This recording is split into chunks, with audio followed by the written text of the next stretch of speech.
Muito bem, muito bem, muito bem. Estamos aqui agora com a Tadinha, velhos nossa amigos. ilustríssima, queridíssima amiga É, Rosana Goulart. prazer estar Rosana, aqui com você. primeiramente, muito obrigado pelo Por seu nada. aceite ao nosso Ah, convite, a isso aqui é uma participar honra, dessa né? nona temporada de Uma Graça de Podcast. Nona e última temporada. Nós vamos Opa, encerrar esse programa, que já vai para quase 100 convidados. nossa, Temos que mais de maravilha. 6.000 horas de gravação e, graças a Deus, tivemos oportunidade de registrar, como vamos registrar hoje, um pouquinho da sua vida. Como Ok. você também já sabe, nesse nosso programa, Uma Graça de Podcast, nós não Uhum. apresentamos os convidados, são eles é que se apresentam. Então, Ok. Rosana, querida, fique à vontade para dizer quem é a Rosana Goulart.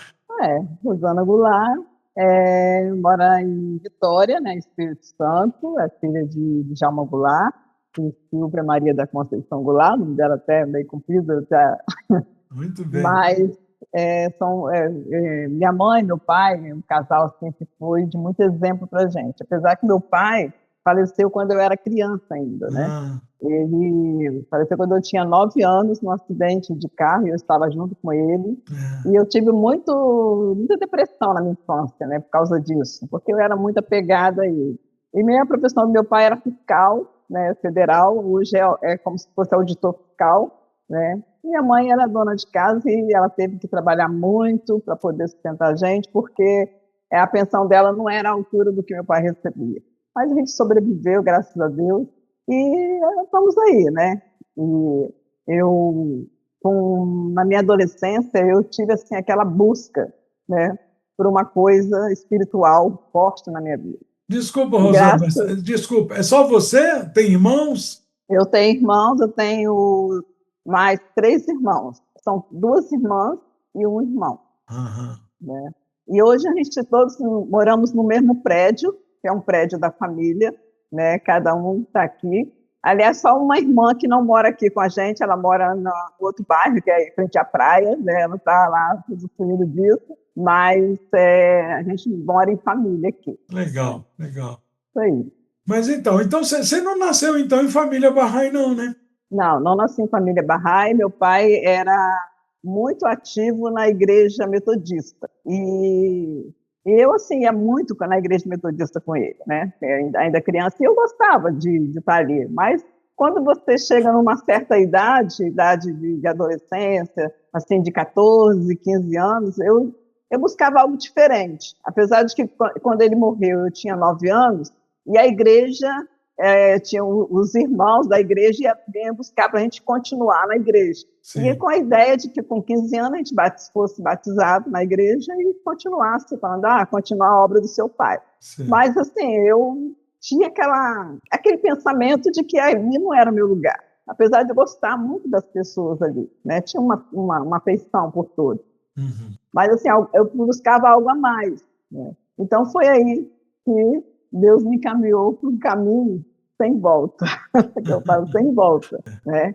Que foi meu amigo Paulo Perim, né? Você conhece ele, meu amigo de infância. Tanto Ah, ele como a Rosinha Dalmácio, que hoje está em Brasília, os dois eram meus amigos de infância.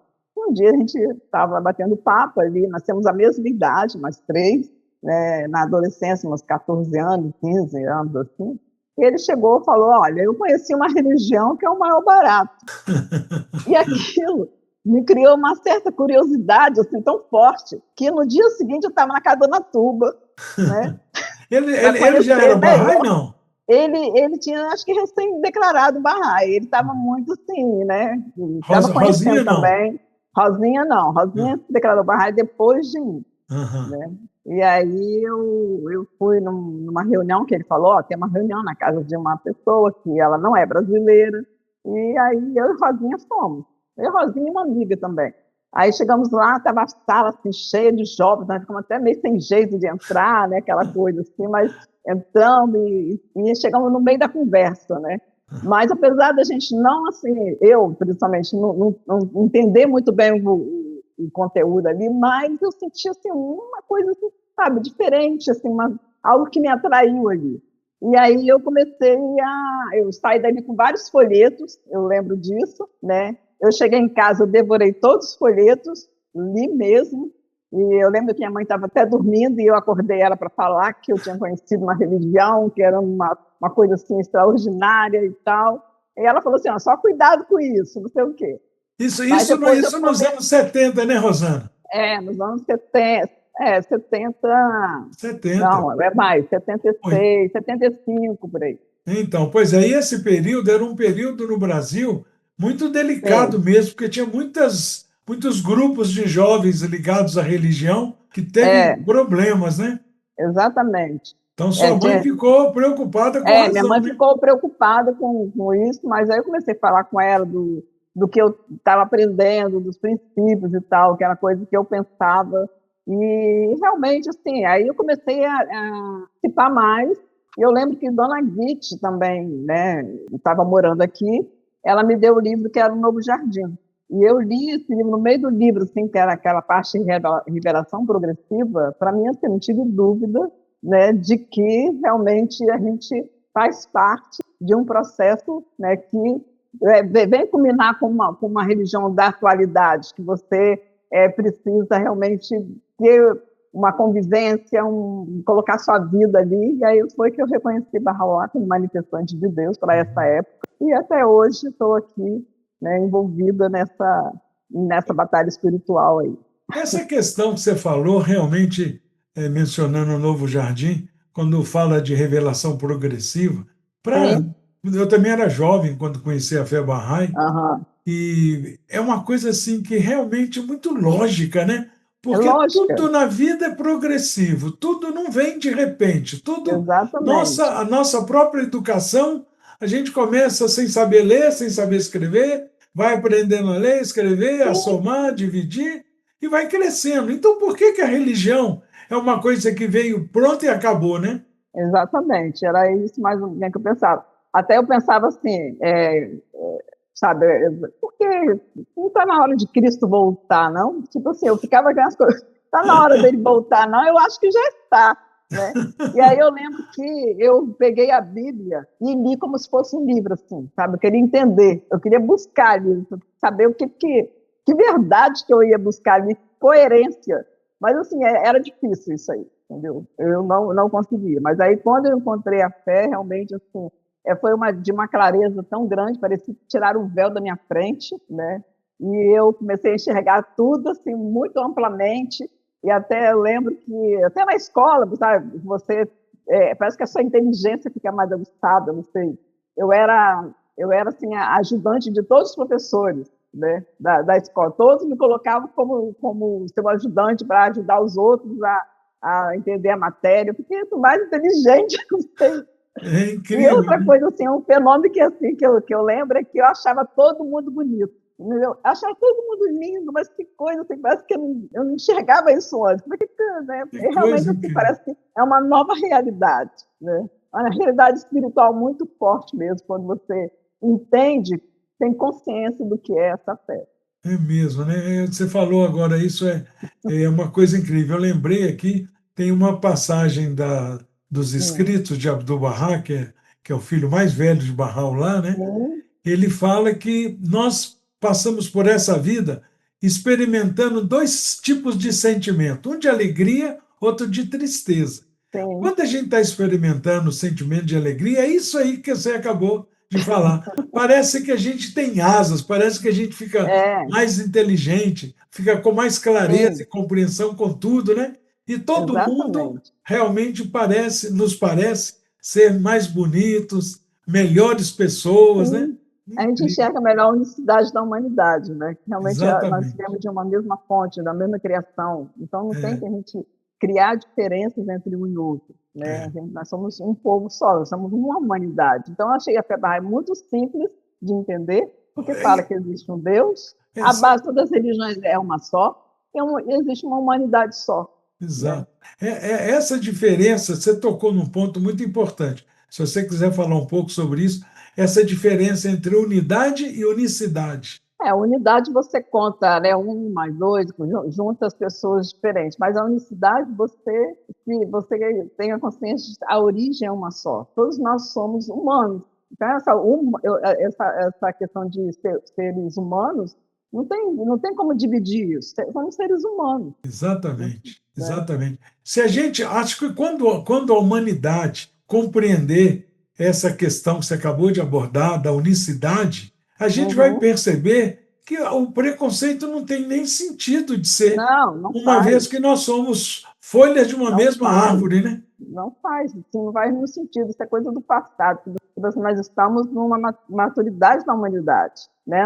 Na verdade, nós estamos na adolescência, aquele período meio de conflito, de tal coisa, mas o passo adiante é a maturidade. Então, quando a gente está nessa coisa de preconceito, de fanatismo, de ódio, é porque ainda estamos num passado muito, muito triste ainda da Exato, humanidade. Né? exato. Mas é, então, nessa época, eu estou percebendo que Vitória, tudo isso aconteceu em Vitória, né, Osana? Vitória, exatamente. Vitória do Espírito Santo. É, E isso tinha mesmo. muitos jovens, né, nessa época. Bastante jovens.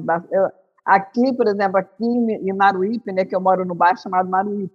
Então, e Paulo e Rosinha também, todos no mesmo bairro. E a gente levava para reunião, 15, sabe? Quando a gente ia para reunião, a gente tinha uns 15 amigos, jovens. E na comunidade mesmo tinha jovens barrais também, né? Então, era uma alegria, assim, sabe? De estar junto numa reunião barrai. E a gente era muito assim, ativo, a gente fazia várias coisas, tinha teatro, a gente mesmo escrevia o nosso teatro, e representava, e saía para ensino, né? E era muita coisa, assim, sabe? Que era uma juventude realmente para tudo. O que a Assembleia decidia, nós estávamos ali para fazer, né? Era eu lembro que até tinha Interbrabra, que a gente fazia muitas coisas com Minas Gerais também, né? Visitava Valadares, então era... Você lembra de alguns episódios do Interbabrá? Olha, O eu que quer dizer lembro, Interbabrá? acho que uma integração, assim, uma integração de Integração comunidade, dos né? barrais do Para Brasil, né? ensino, né? Exatamente, e para ensinar, né? Para divulgar essa fé, porque essa é uma fé que não é para um número restrito de pessoas, é para toda a humanidade. É o que Bahá'u'lláh hoje ensina, não é para toda a humanidade, é para o bem de todos, né? Então, a gente tinha essas atividades, a gente estava bem ativa ali. Eu lembro de um episódio que o Diógenes, ele tinha um carro que eu sei que não sei quantas pessoas entravam naquele carro para poder sair, porque era muita gente junto. Eu lembro de um outro que tinha um Fusca também, né, que levava a gente para outros lugares, mas não tinha essa coisa de tem que ter 5 pessoas num carro. Não, era 10. Naquela época não tinha obrigação de Não cinto de tinha nada, não tinha segurança. nada de cinto de segurança, nada disso. A gente ia embora, vamos embora. E era Exato. isso, era essa alegria, né? Pois é. Lembra de alguns episódios dessas atividades de ensino? Porque quando você Lembro, está lembro. contando é que eu estou lembrando de umas 50.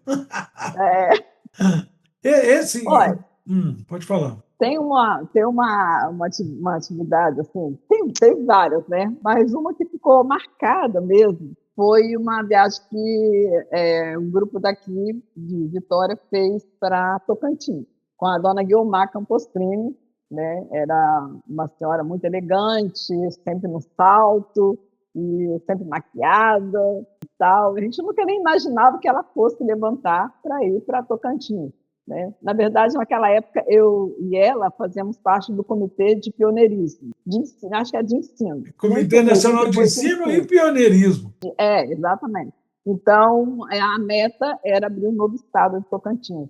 Né? Ir lá e fazer uma procissão, conhecer as pessoas, ver o que poderia ser feito. Essa é a nossa... E o seu Raso também fazia parte disso. E aí, eu levantei a Ludiar para ir também, foi o grupo, e levantei também a Andrelina. Olha só a situação. Dona Guiomar, naquela época, ela era muito vaidosa, então ela tinha feito a plástica, né? Porque, Andava dona, só porque de sombrinha. dá uma contextualizada. Dona Guiomar já era uma senhora, né, Uma senhora já, descendência acho que italiana. exatamente. Tinha mais ou menos assim, 50 anos naquela época, né? Hoje 50 anos é mais jovem, mas ela era uma pessoa alegre, uma pessoa que a gente Sim, gostava de estar com ela. né? E nós imaginávamos que ela fosse num lugar daquele. Assim, nem a gente sabia o que nos esperava daquele lugar. E aí, e a Andrelina, ela tinha feito uma cirurgia de córnea, né? E ela estava com um tampão no olho. E assim mesmo, a gente não tinha essa coisa de espião fora.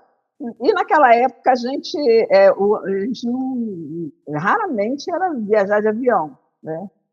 Porque era muito caro. Então nós fomos de ônibus daqui de Vitória até Brasília. Lembrando que ônibus naquela época também não tinha ar-condicionado. Não era leito, Não era. nada disso. Não, nada disso. Aqueles que enchia a durinha. Então, daqui até Brasília, de Brasília, e daqui a Brasília, mais ou menos umas 14 horas. E depois, de Brasília para lá, mais umas 8 horas. Quando era muito cansativo. Mas quando nós chegamos em Tocantins, a dona Guiomar, assim, já estava meio que desesperada. O ônibus nem abriu a porta, ela já pulou e saiu correndo para ir para o banheiro. Ela corre e volta correndo. Aí eu falei, dona Guiomar, o que aconteceu com a senhora, Guiomar? Aí ela disse, gente, meninas, ela chamava de menina, porque a gente era mais nova. Meninas, vocês não sabem o que é o banheiro. O banheiro é um buraco.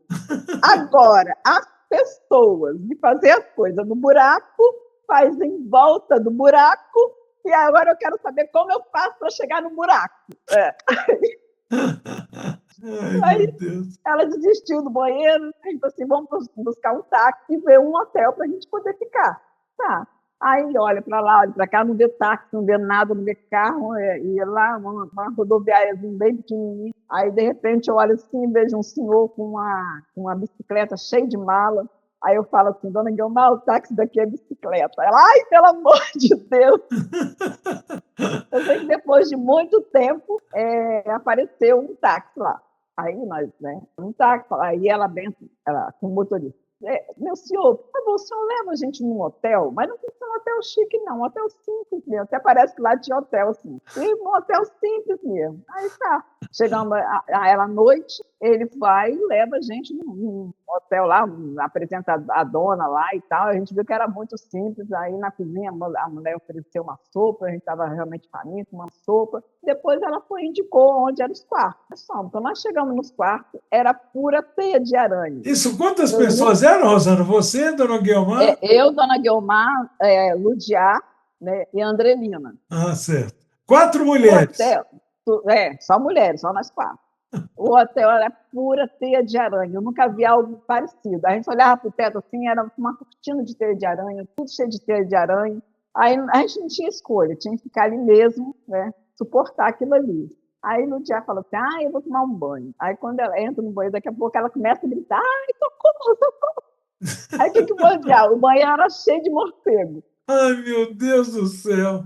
Não, foi uma aventura essa viagem. Aí não conseguiu tomar banho, nem ninguém conseguiu tomar banho, dormindo todo mundo empoeirado, porque a viagem já foi longe, todo mundo estava realmente cansado, exausto, caímos naquela cama daquele jeito mesmo, dormimos, e no dia seguinte nós fomos buscar outro hotel lá, né, um hotel mais decente, que aquele não tinha condição de ir. Não tinha A dona Guiomar falou que queria um hotel simples, mas não tão simples, pois né? nem assim, tão abandonado, né?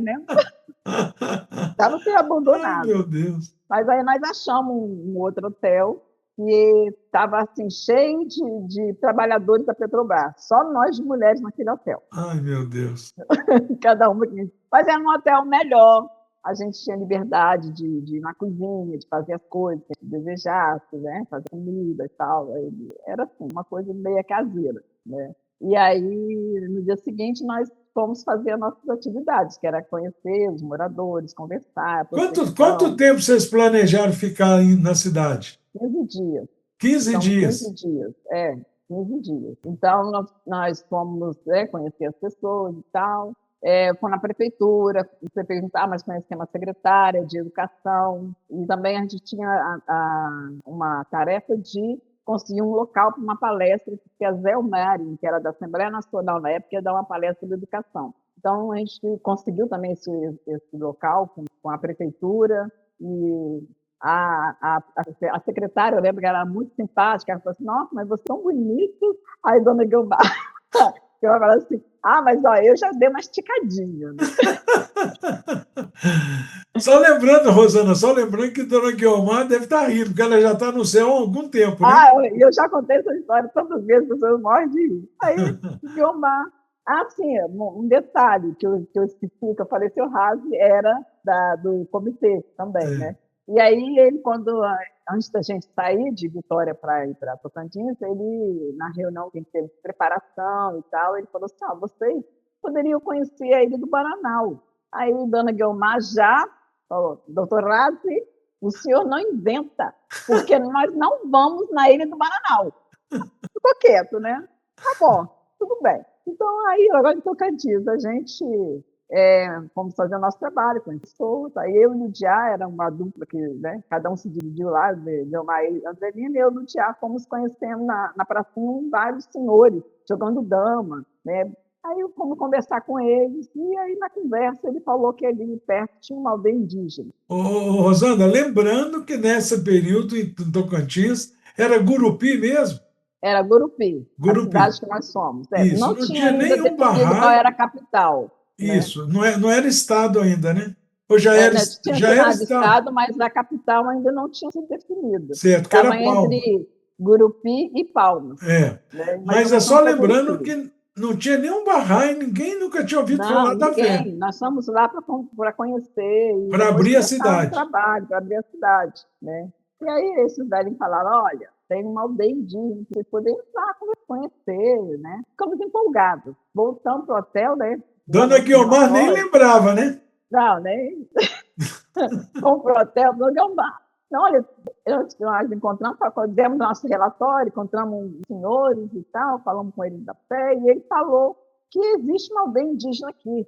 A gente podia ir lá conhecer essa aldeia. Ele falou que aqui perto, tá bom. Aí ela, bom, então vamos conhecer, né? E aí, todos animados, no dia, preparamos, a ideia era sair no dia seguinte cedo, e naquele dia estava chegando 2 barrais do sul, que era o Queivan Saberim, e um outro que era o tal de Carlos. E aí, nós lá, à noite, preparando, eles chegaram, nós falamos assim, olha, amanhã cedo nós vamos visitar uma aldeia indígena, vamos passar lá um tempo, lá, conhecer. Agora, se vocês querem descansar, vocês descansam, mas nós não estaremos aqui. Aí, não, nós vamos juntos. Então tá bom, vamos embora. E aí, nós preparamos a cesta, né, de piquenique, e no dia seguinte, a informação do Zé que o ônibus saiu de lá às 6 horas, da rodoviária. Às 6 horas, nós, né, fomos para a rodoviária e chega lá, tudo fechado. Falei assim, mas que coisa é essa, né, esse negócio tudo fechado? Aí ficamos sabendo que não era 6 horas que a rodoviária, era 8 horas. Ai, meu Aí Deus. ficamos lá, mesmo assim não desistimos, não. Ficamos lá, batendo papo até dar 8 horas. Quando deu 8 horas, compramos a passagem. E fomos naquele ônibus também, que não era um ônibus de 5 estrelas, era de 1,5 estrela. Nossa, mas ia realmente balançando o tempo inteiro. Aí fomos, pegamos um ônibus e tal. Aí no meio do caminho, Guiomar, ainda tinha aqueles trocadores que dobravam as notinhas assim no dedo. Assim, né? Aí quando ela veio cobrar a passagem, aí Dona Negra falou assim, falta muito para a gente chegar lá na aldeia. Aí ela disse, não, esse ônibus não passa lá, não. Ai, meu Deus. Não, mas como assim que não passa? Não, esse ônibus é o seguinte, ele passa no trevo, aí no trevo vocês descem, tem que conseguir carona com alguém que passar lá de carro, né? E aí vocês, depois ali, vai até a Fundação Bradesco, a Fundação Bradesco vai levar vocês até a aldeia lá, a margem lá do rio, lá da aldeia indígena. Falei, nem minha Nossa Senhora, mas vamos assim mesmo. Descemos no trevo e ficamos ali aguardando uma carona. Mas não passava nenhum carro, era tão muita poeira. Só passava, aliás, passava carro, mas aquela basculante de trabalhadores, né, de carregando terra e tal. Só passava aquilo e não passava nenhum carro por dentro da carona. Aí a gente lá naquele sol quente, um calor danado, Guiomar com a sombrinha vermelha, né? Porque está protegendo, né, a sombrinha vermelha lá, para lá e para cá. De repente, quando a gente olha assim, a estrada fechou de uma boiada aqui na nossa direção. Ai, meu Deus. Uma boiada. Aí Guiomar, quando olhou aquilo, se aproximou, ela desesperou. Ela corria de um lado para o outro da estrada. Ai, meu Deus, para onde que eu corro? Para onde que eu corro? E aí a boiada se aproximando, e nós também desesperados, né? E não tinha outro caminho. Aí, de repente, no dia, olha, assim, que tinha um caminhozinho que ia para o rio. Lá. Aí já, gente, vamos entrar aqui. Aí entramos. Mas quando nós entramos, a boiada também entrou ali, porque eles iam beber água no rio. Nós ficamos no meio da boiada ali, e a boiada passando, e os boiadeiros vindo da nossa cara, né? E Guilmar sobrevivemos a isso. Porque realmente, de fato, era perigoso, né? Perigoso, mas sobrevivemos. Porque saímos dali, né, já assim, exausto daquela situação, aí voltamos para a estrada para continuar pedindo carona. E só passava basculhante. Então, a Guilmar se desesperou de novo. Aí, quando ela viu-se que ia aproximando outra basculhante, ela parou no meio da estrada e gritou: para! Aí a basculhante parou, né? E aí o cara abriu a porta para perguntar, para saber o que a gente queria, né? Na hora que ele abriu, ela já me empurrou lá dentro, empurrou todo mundo. Eu sei que todo mundo entrou na barra dentro.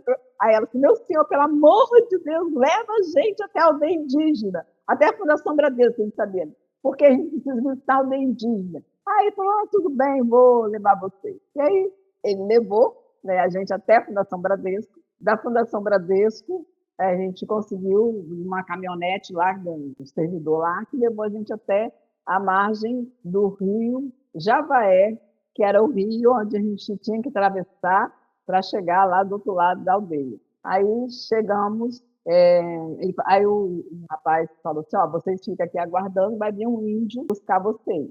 Aí tá, ficamos lá, daqui a pouco vem uma canoa, parecendo um tronco, com um menino de uma criança de 10 anos. Aí Guilmar, quando viu aquela canoa fininha, eu não entro aí, eu não entro aí. Aí ela ficou, né, à margem do rio, e eu no dia, e os dois rapazes, né, que eram o Keivan e o amigo, entramos na Esse canoa. Amigo era quem? Não era o Carlos Alberto, não? Era um rapaz, esse louro, eu lembro dele, se chamava de Carlos, parece que até ele já faleceu, era um jovem. Tá. Do Sul também? Do Sul também. Uhum. E aí ele... entramos na canoa, aí quando chegou... E a canoa não fazia assim, uma coisa reta, né? Atravessar reta, ela fazia uma curva, assim, depois ela via chegar lá na margem. Aí quando chegou no meio, o menino fala assim: esse rio aqui é cheio de piranha. Aí... Mas a dona Guilmar não foi, né? Não foi. Começou a gritar, elogiar com medo das piranhas e tal, aquela coisa, aí chegando... Aí, mas quando nós olhamos para ver, né, como estava Guilmar e a Adriana, Guilmar estava debruçada no rio bebendo água. Ai, meu Deus, e o Rio de Piranha? O rio de piranha. Aí nós: Guilmar, sai daí! Quando a Adriana desmaiava, ela pegava a sombrinha, banava a Adriana, e nós gritando.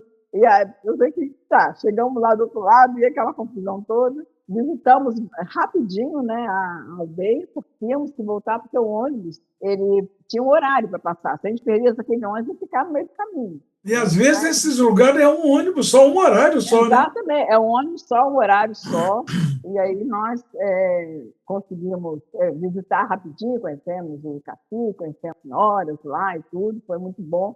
Aí nós fomos descobrir que ali era a Ilha do Bananal. A Ilha do Bananal, né, a dona Guilmar foi tão resistente de não visitar, que na cabo da rola indicou a gente para chegar justamente ali na Ilha do Bananal, né, sem querer.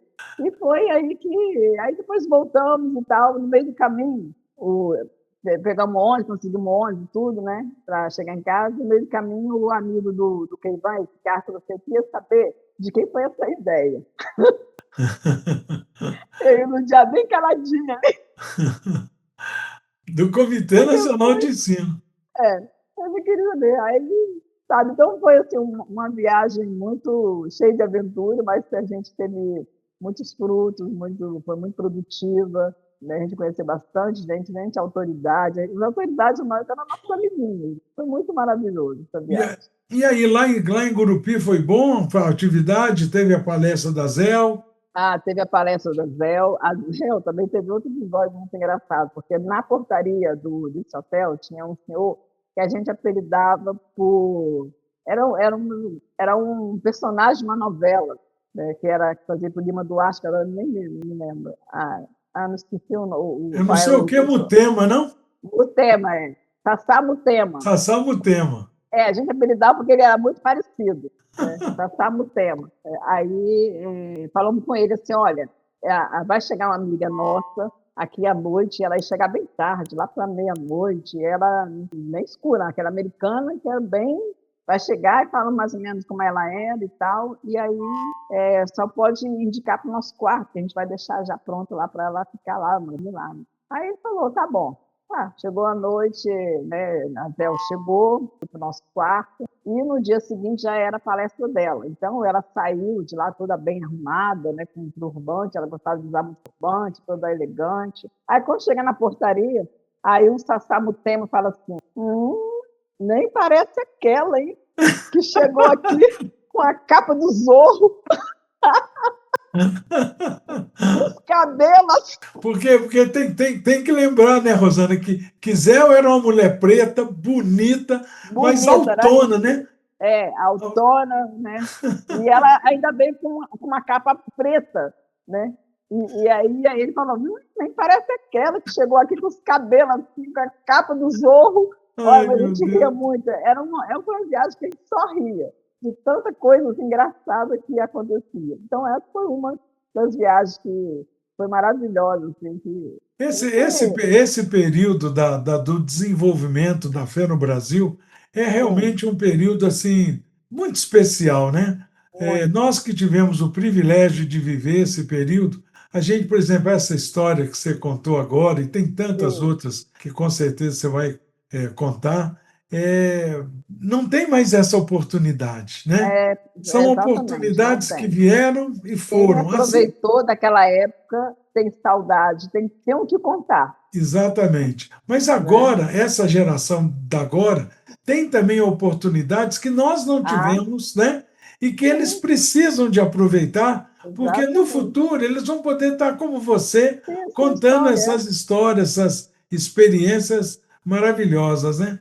Exatamente. A fé é uma fé orgânica, né? Então ela tem, cada época ela tem algo que algo em que a gente se envolve, né? Hoje, por exemplo, a gente está concentrado nas atividades centrais, né? Que fica o acesso do instituto de capacitação, que nos permite trabalhar com criança, com adolescente, com adulto, também atividades sociais. Né? Então, é um outro processo, né? que também você se envolve no ensino, né? O ensino é diferente, mas é um ensino mais sistemático, um ensino mais bem elaborado do que naquela época. Quando a gente, naqueles anos 70, que todos nós conhecemos a fé, naquele período, conhecer a fé era 1971, 72, me tornei Bahá'í em 73, fui registrado em 74, porque naquela época a gente se tornava Bahá'í e não era na hora só que registrava, queria saber quem era, etc. e tal.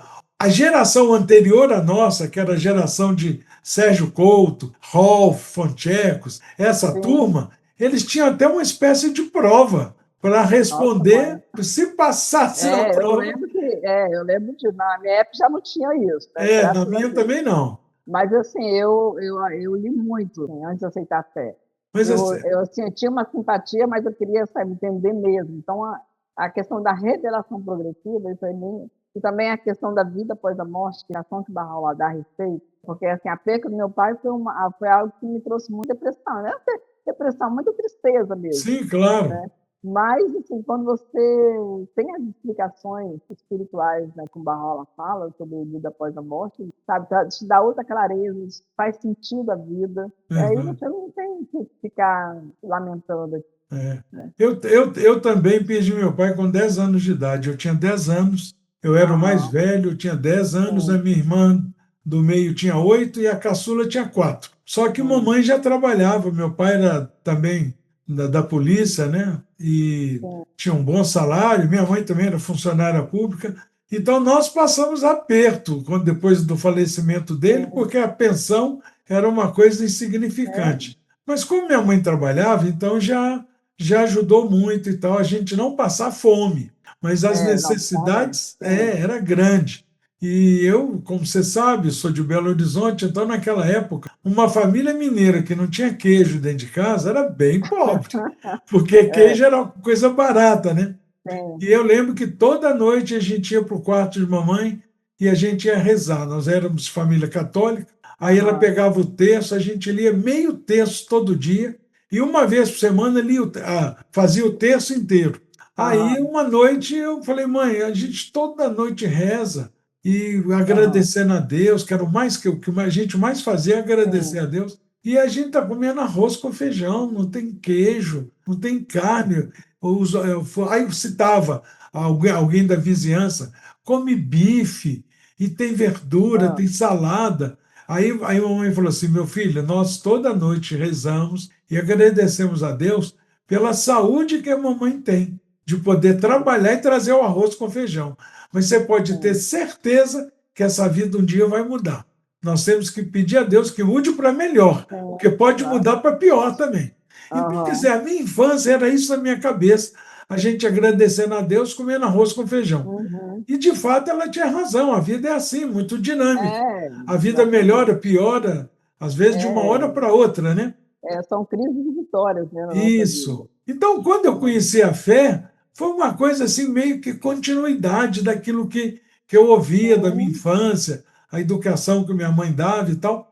E eu lembro que eu, como você, como todo jovem que ingressa na fé, a gente absorve muito conhecimento novo e a gente fica muito empolgado, porque são coisas maravilhosas, né? E aí eu comecei a frequentar. Eu lembro desse Interbabrá, eu também participava. Cheguei a Vitória, São Paulo, ao Rio. E era troca, né? Grupo de Vitória ia, às vezes, para o Rio ia para Vitória. A gente trocava, era Rio, São Paulo, Vitória e Belo Horizonte. Né? E aí eu lembro que era aquela empolgação. E um tio meu, irmão da minha mãe, advertindo ela, falou: Geni, você já leu sobre essa religião que o Padinha está participando? Ele agora fica viajando para tudo quanto é lado. Nas férias dele, ele não brinca mais aqui na rua, ele vai viajar para essa fé Bahá'í. Aí mamãe falou assim: olha, eu li já alguma coisa, mas eu pretendo ler mais. Depois, no futuro, ela se declarou Bahá'í. Mas eu já li alguma coisa, mas é o seguinte: o nome do meu tio era Benjamin, ele era chamado, cuidado por Beijo. Aí ela falou: Beijo, deixa o Padinha quieto, porque eu não sei muito ainda dessa religião, mas uma coisa eu posso dizer: ele está melhor filho agora do que era antes. Então, deixa ele quieto.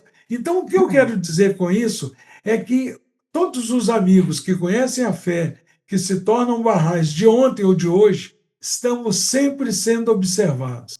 Então, eu acho que aí o exemplo que a gente dá de vida fala mais alto do que qualquer outro tipo de ensinamento, né, Rosa? Sim, exatamente isso mesmo. Minha mãe também, eu sei que logo que eu declarei Bahá'í mesmo, teve um jejum, né?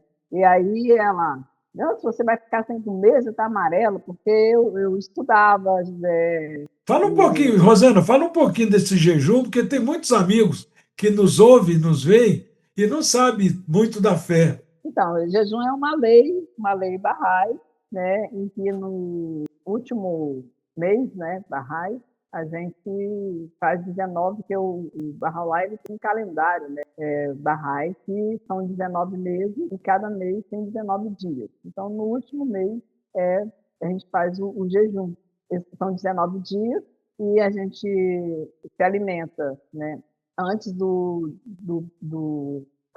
nascer antes do pôr do sol. Antes do nascer do sol? Antes do nascer até o pôr do sol. Do pôr do sol a gente já pode se alimentar, mas antes, nem depois, antes a gente não se alimenta, passa, né? A gente acorda cedinho, a gente se alimenta, aí quando o sol nasce a gente não pode comer mais nada, e depois do pôr do sol a gente volta a se alimentar. Então isso é uma atividade, na verdade, espiritual simbólica, né? Para a gente realmente controlar os nossos desejos, ter mais controle sobre a nossa vida mesmo, né? A gente perceber, realmente, pensar, né, nas pessoas que passam fome. Então, tem várias questões que a gente pode refletir durante esse período do jejum. É um período muito espiritual, também, né, gente? É muito espiritual e também é um bem que a gente faz para o nosso físico, para o nosso organismo. Sim, claro. Não é algo que vai você vai morrer, vai ficar doente.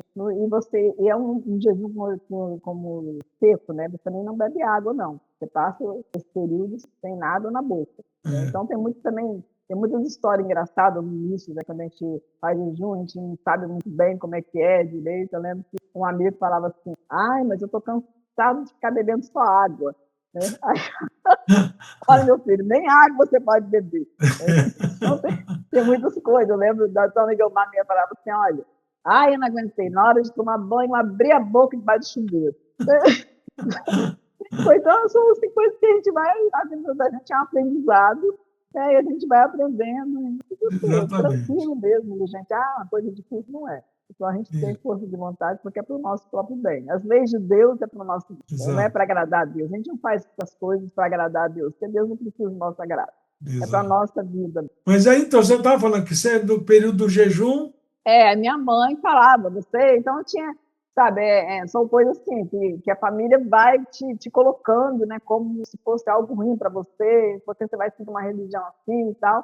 E eu tinha muita certeza do que era fé, estava muito consciente, apesar de ter, né, a oposição, vamos assim dizer, da família, mas eu me mantive ali. Depois ele foi ver o efeito dessa fé na minha vida. Você é a mais velha, Eu Rosana? sou a mais velha dos meus irmãos. E aí e os irmãos menores ficaram. Como é que foi a reação de sua família na medida que você ia Olha, frequentando, a viajando? minha irmã abaixo de mim, ela estou na adolescência, assim, participar e tudo, mas assim, ela ia para a escola de verão, ela ia para coisa, mas assim, cada um segue o que quer. Minha família é muito simpatizante da fé, né? Sim, A minha mãe depois se declarou Bahá'í também, hoje ela sempre está comigo nas reuniões, nas atividades, eu levo as atividades de visitar a comunidade, que a gente vai, até domingo vamos, né, visitar uma comunidade que é mais longe, ela vai, e é isso. Então, legal. mas é uma família simpatizante, meus sobrinhos foram educados dentro dos princípios da fé, é isso. Então não teve resistência assim, nem Não, no impedimento. início que foi, não foi assim, aquela coisa mesmo que de, você está ficando. Mas assim, eu me mantive firme, sabe, quando eu tenho uma certeza de uma coisa, uma consciência daquilo,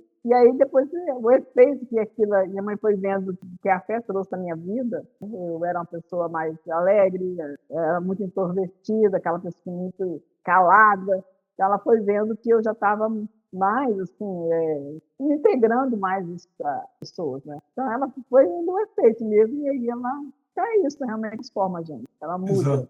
Hoje você está em Vitória, né, Rosana? Continua em Em Vitória. Vitória. Sim. E fala um pouco das suas viagens. Você viajou demais da conta também. Viajei. Uma das viagens marcantes para mim foi logo depois. Deixa eu só contextualizar uma coisa que é importante. Sim, Como esse programa, nós falamos de ensino, que é o que você está fazendo, e de pioneirismo, né? Mas hoje sim, tem uma série de modalidades, a gente pode dizer assim, de sim, pioneiros. Tem pioneiro de curta duração, aquele que vai para uma determinada localidade, fica lá alguns meses, ou um sim, ano, ou dois até, e volta para a sua localidade. Tem aqueles sim. pioneiros que antigamente nós chamávamos de É, instrutor viajante, que é o seu é, caso, que hoje é como se aham, fosse aquele pioneiro itinerante, né? Ele vai para é, uma localidade, às vezes a localidade nem tem comunidade Bahá'í ainda, e vai lá com o sim, objetivo de ensinar a fé e tudo.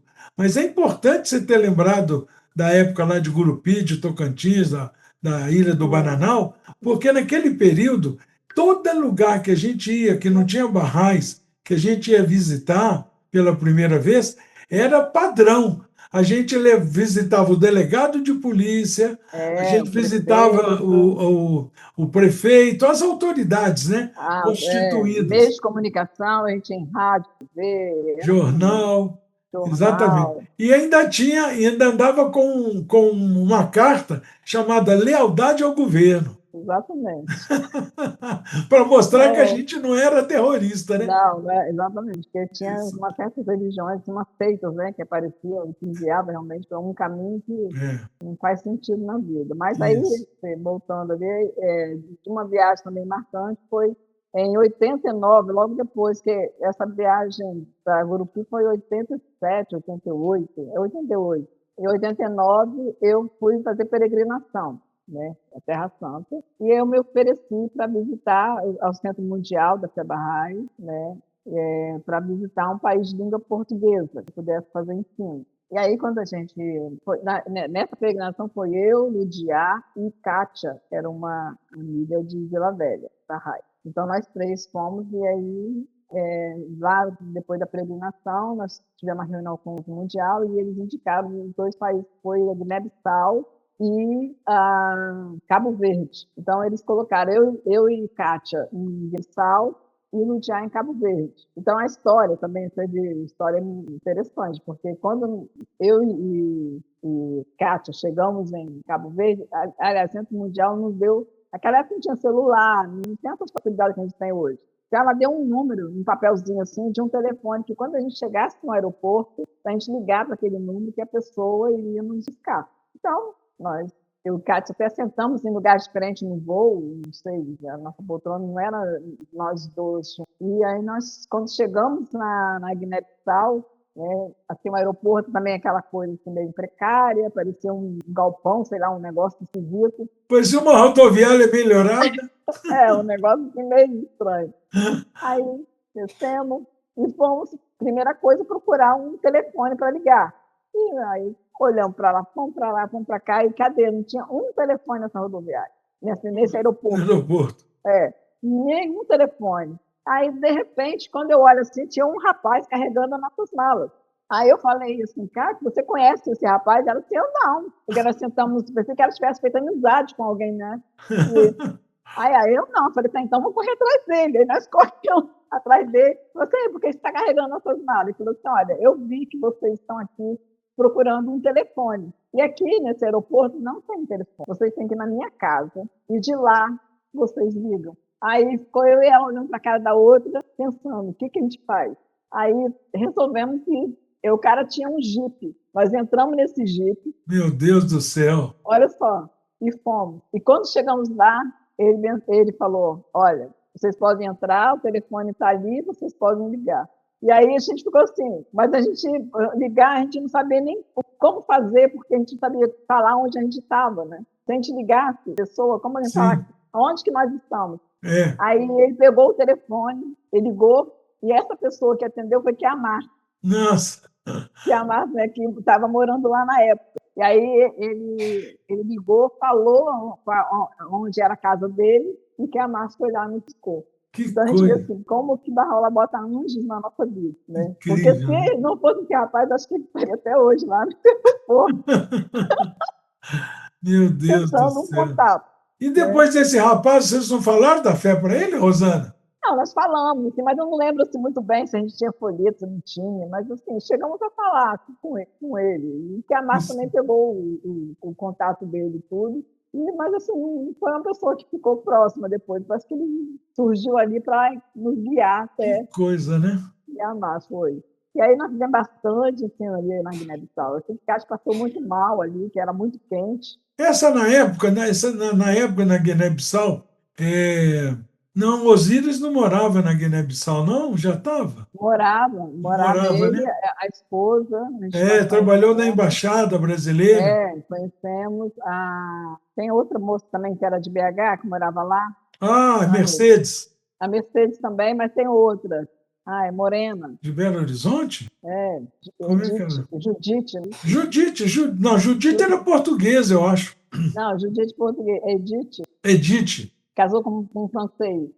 Mas Edith não é portuguesa? Não é Judite? Edith é portuguesa, não? Edith é de agora, falando naquela época. Ai, gente. Eu sei que nós visitamos ela também e tal, mas nós ficamos mais na cidade de Bula, que uma família africana, era de um jovem africano, mas a casa era dele, mas ele estava fazendo estudo lá na Europa, então ele cedeu a casa para a gente poder ficar ali, e a gente fazia muito assim, o transporte era muito precário. Eu lembro que era aquela van, que entrava não sei quantas pessoas dentro daquela van, né?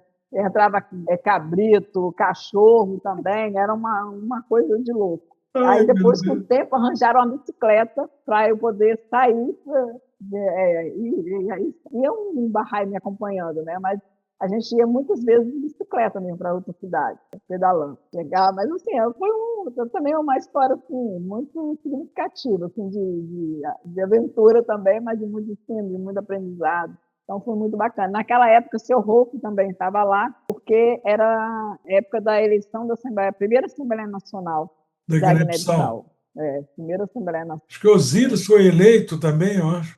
eu acho que nós chegamos a ficar até a eleição da Assembleia, mas ele foi lá para preparar, né, para essa eleição. Então, Tem uma história muito bonita do Osíris na época da Revolução, porque sim, aquela região lá vive em revolução, né? é, Então, estavam todos os estrangeiros ameaçados de morte, ó, principalmente os estrangeiros de origem portuguesa. hum, Mas o Osíris era brasileiro, mas era estrangeiro, né? sim, Então, todo mundo, a embaixada brasileira liberou os funcionários que não eram nativos para voltar para os aham, seus países e tal, e Osíris não quis voltar. Osíris falou: não, a primeira missão minha aqui não foi trabalhar na embaixada. Minha primeira missão é como pioneiro, Bahá'í. E sim, eu só saio daqui se eu morrer. E eu vou ficar e vou tomar conta da embaixada. Praticamente foi ele sozinho que ficou um período grande na embaixada, e uhum, não por essa razão, mas depois de alguns anos ele veio a falecer lá. E está é, lá enterrado como Marte. poxa, é um privilégio, um Mas então, privilégio. Rosane, e aí? Depois ficaram lá um tempo na Guiné-Bissau com essa. Essa foi um Ficamos milagre, hein? é um mês lá na Guiné-Bissau, né? E fazendo muito ensino, todas as noites lá onde a Cabo gente Verde, estava vocês só passaram por Cabo Verde? Cabo Verde eu não fui, quem Ah, foi só o Ludiá. quem foi E Ludiá. porque aí nós ficamos na África, depois a gente se encontrou em Portugal para poder voltar juntos para o Brasil, né? Então, ela também teve várias aventuras lá, que ela conta, mas é bom ela um dia contar aí. É, Mas foi muito maravilhoso, sabe? Foi muito aprendizado nessa viagem aí, e muita amizade, fez, uma coisa que não tem, assim, não tem preço que nós passamos de maravilhoso. sem dúvida. É, esse período da história do desenvolvimento da fé no Brasil, que você está contando, era um período que a gente tinha uma estratégia de ensino que a gente chamava de ensino direto, né? A É, gente falava da fé, apresentava a fé para aquele que nunca tinha ouvido falar da fé Bahá'í, falava um sim, pouco do Bab, né, que é o sim, primeiro manifestante que veio preparar, falava um pouco de Bahá'u'lláh, de Abdu'l-Bahá, e um pouco da história ia contando. Quando terminava ali, falava um pouco da administração, dos aham, ensinamentos, das leis. Quando terminava, aí, dona Rosana, o que a senhora achou da fé Bahá'í? A maioria das eita, pessoas ficava encantada, porque realmente são só exato. coisas boas, né? Só coisa maravilhosa mesmo. É. Aí a Eu pessoa, aceitava nossa, e já era Bahá'í, né? isso, nossa, eu fiquei encantado, gostei demais. Aí a gente perguntava: a senhora gostaria de se tornar Bahá'í também? A senhora pensa como nós e tal? Ah, sim, eu acredito. A senhora acredita que Bahá'u'lláh é um mensageiro de Deus? Acredito, sim. Então a senhora é Bahá'í como a gente. Ah, então eu sou. Aí a gente dava o cartão de registro, né? Sim, Que era uma espécie de carteirinha de identidade com três vias, né? Uma da pessoa, uma é, da instituição local, que é a Assembleia Local, e uma da aham, instituição nacional, que era a Assembleia Nacional. sim, E a pessoa era Bahá'í. Então a gente recebia por semana centenas de declarações, era porque verdade. a gente chamava de exatamente ensino direto. Hoje Era. hoje está diferente. Hoje, em vez das pessoas perguntarem, elas acabam convidando outros amigos a participar de atividade, aquela pessoa vai se envolvendo nas atividades e fica Exatamente. ali e tal. Com relação a essa declaração, naquela época a gente pedia, perguntava sobre a pessoa que Uhum. se tornar Bahá'í, se ela falava assim, ela se declarava, né, Bahá'í. É. Você lembra de algumas declarações assim que você falou: nossa, essa foi demais? Você Olha, lembra? só queria continuar um pouco a história da Guiné, que eu lembro que Ah, tudo bem, tudo bem, o povo da Guiné tinha uma característica diferente. por favor. Quando a gente saía para ensino, ali por perto mesmo onde a gente morava, onde estava hospedado, tinha um tipo um mercado, assim, né? Vários stands e tal, e o rapaz me levou falar da fé com um amigo dele ali. Eu comecei a falar, mas juntou tanta gente ao meu redor, que eu me sentia como se estivesse na época de Cristo, assim, de tanta gente ao redor, mas muita gente querendo ouvir o que eu estava falando, né? E eu falando assim e tal. Mas assim, era tão quente que eu quase estava desmaiando, então as pessoas se aglomerando ali, eu estava com sede de querer saber o que era. Uhum. E aí tal, eu falei e tal, mas assim, não fiz essa pergunta, ninguém quer ser Bahá'í, não. Só falei porque eles fazem muito questionamento, eles perguntam muito, não é aquela pessoa só de ouvir. Né? Certo.